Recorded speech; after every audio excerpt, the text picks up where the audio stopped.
Hai guys, kembali lagi bersama gua di channel Cerita Film. Ya, kali ini gua akan mengulas film The Deep House. Film ini mengisahkan tentang petualangan sepasang kekasih YouTuber yang mencoba untuk mengeksplor tempat-tempat seram dan unik, namun berujung petaka akibat rasa ingin tahu yang sangat tinggi. Bagaimana keseruan filmnya? Sebelum itu silahkan subscribe ya guys untuk mendapatkan video menarik lainnya. Dan kita lihat bersama-sama apakah 1 bulan ke depan channel ini dapat tembus 1000 subscriber. Tentunya ada giveaway menarik dari channel ini. Gue harap kalian yang nonton video ini menjadi terhibur. Nikmatin aja, nggak usah tegang, dan selamat menyaksikan.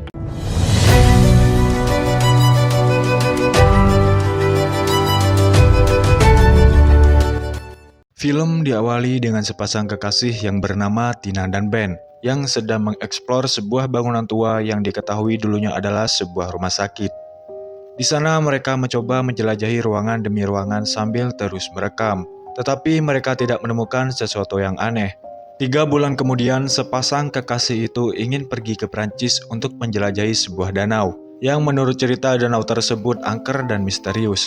Sesampainya di sana, ternyata danau tersebut hanyalah danau biasa, dengan banyak para wisatawan. Karena itu, Ben sempat kecewa, apalagi video mereka yang menjelajahi rumah sakit kemarin hanya mendapatkan view yang sedikit. Tina mencoba menghibur Ben, kemudian Ben pergi membeli minuman, dan dia terlihat sedang berbicara dengan seseorang. Setelah Ben kembali, dia bercerita kalau barusan mendapat tawaran dari penduduk setempat yang bernama Pierre untuk menjelajahi sebuah danau yang terletak di tengah hutan. Danau tersebut sama sekali belum pernah dikunjungi wisatawan. Pierre juga bercerita kalau di dasar danau tersebut ada sebuah rumah yang misterius. Ben terlihat sangat antusias untuk pergi ke danau itu. Kemudian dia memaksa Tina untuk ikut dengannya. Akhirnya Ben dan Tina memulai perjalanannya yang tentunya didampingi oleh Pierre. Setelah melewati hutan, mereka sampai di suatu tempat yang bernama Forest Saint-Loup. Menurut cerita, tempat itu mengalami serangkaian banjir dahsyat sekitar 50 tahun lalu, hingga terbentuk sebuah danau.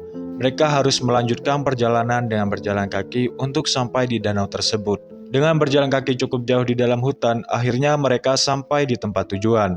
Tanpa berlama-lama, mereka segera menyiapkan alat selam serta drone canggih untuk mendukung kegiatan tersebut.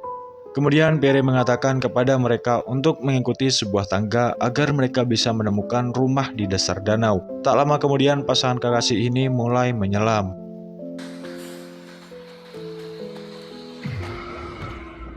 Di dalam danau mereka menemukan sebuah mobil. Kemudian mereka berpikir jika dulunya di dasar danau ini ada kehidupan. Di kedalaman 30 meter mereka menemukan sebuah tangga yang menuju gerbang rumah. Di gerbang itu terpasang jimat dan papan larangan yang bertuliskan dilarang masuk. Namun mereka tetap memaksa masuk demi sebuah konten. Setelah memasuki area bangunan tersebut, mereka merasakan keanehan sebab tidak ada seekor ikan pun yang masuk ke area tersebut. Kemudian mereka menemukan pintu masuk rumah, namun pintu itu digembok dan sulit untuk dibuka. Akhirnya mereka menemukan sebuah jendela untuk masuk ke dalam rumah. Setelah sampai di dalam rumah, mereka mulai menjelajahi rumah itu. Rumah yang terkesan mewah lengkap dengan perabotan-perabotan yang terlihat hidup di dalam air.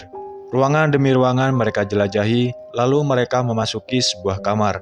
Mereka terkejut setelah melihat boneka yang memiliki simbol setan. Di kamar itu juga banyak koleksi foto anak kecil.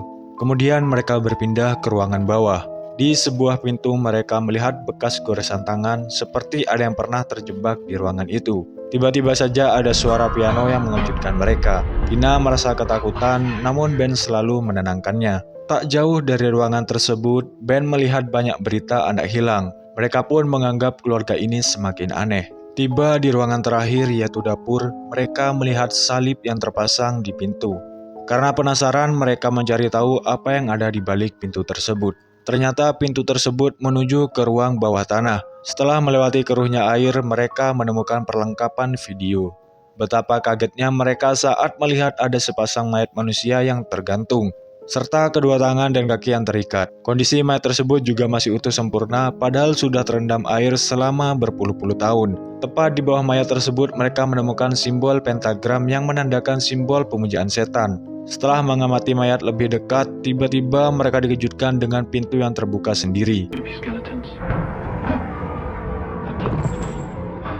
Kemudian Ben langsung mengeceknya. Tanpa diduga, Ben menemukan beberapa potongan tubuh manusia. Karena merasakan banyak keanehan, mereka segera keluar dari ruangan tersebut. Setelah sampai di pintu keluar, mereka terkejut karena pintunya sudah tertutup tembok. Tina merasa panik dan berpikir kalau mereka akan terjebak selamanya di rumah itu. Tiba-tiba Tina melihat sosok bayangan di belakang Ben yang bergerak mendekati mereka. Ben segera mengajak Tina untuk mencari jalan lain, namun usaha itu sia-sia. Kemudian Tina teringat lubang yang ada di ruangan dapur yang ternyata tertutup juga. Tina sangat kaget ketika melihat kedua mayat itu menghilang. Dan tiba-tiba Tina diserang sesuatu yang mengakibatkan kakinya terluka. Ben datang mencoba menenangkannya, yang ternyata Tina hanya berhalusinasi. Tina dan Ben semakin penasaran dengan kedua mayat itu. Kemudian Ben mencoba membuka topeng mereka yang seperti topeng penyiksaan pada abad pertengahan itu. Tiba-tiba saja mayat itu hidup dan mencoba mengejar Ben dan Tina. Untung saja mereka berhasil kabur. Mereka mencoba keluar melewati cerobong asap. Baru saja setengah perjalanan, tiba-tiba cerobong asap itu longsor dan reruntuhannya menimpa Ben dan Tina yang membuat mereka terjatuh dan terpisah. Ketika tersadar, Ben sudah berada di suatu kamar dan Ben mendapati sebuah foto keluarga yang ternyata Pierre adalah anak dari keluarga Montenac. Saat sedang mencari Tina, Ben dikejar oleh mayat wanita muda. Ben kabur dan bersembunyi di bawah tempat tidur. Namun sialnya hantu itu berhasil menangkap Ben. Di tempat lain, Tina juga sedang dikejar oleh hantu pria. Akhirnya Tina berhasil kabur dan menemukan Ben. Di sana terlihat tingkah Ben yang aneh. Ternyata Ben kesurupan, namun Tina tidak menyadari hal itu. Kemudian Ben membawa Tina ke ruang bawah tanah menuju ruang pribadi. Dia menunjukkan sebuah video kepada Tina. Video itu memperlihatkan kejadian di rumah itu 50 tahun lalu, yakni keluarga Montenac yang suka menculik anak-anak, kemudian memotong-motong tubuh anak-anak itu dan dijadikan persembahan kepada iblis. Suatu hari, penduduk setempat datang ke rumah itu untuk membalaskan dendam anak-anak mereka yang meninggal dengan membunuh keluarga Montenac. Namun Pierre yang waktu itu masih remaja berhasil kabur dan masih hidup sampai sekarang. Ben mengajak Tina untuk tetap di sini dan hidup bersama keluarga Montenac. Namun Tina menolak karena dia tak ingin mati. Kemudian Tina berhasil keluar dari ruangan itu. Saat oksigennya tersisa 2%, Tina menemukan celah untuk bisa keluar dari tempat itu. Namun sayang, Ben berhasil menangkap Tina. Di saat itu juga Tina menusukkan pisau ke tubuh Ben dan membuatnya sadar dari kesurupan. Tak lama kemudian hantu wanita itu berhasil menusuk Ben dan membuatnya tewas. Ketika Tina berusaha pergi, hantu-hantu itu malah menyerangnya. Untung saja Tina berhasil keluar dari tempat tersebut. Karena oksigen telah habis, Tina harus berusaha berenang ke permukaan yang jaraknya sekitar 30 meter. Sayangnya Tina kehabisan nafas hingga membuatnya tewas dan tenggelam di danau tersebut. Dan film pun selesai.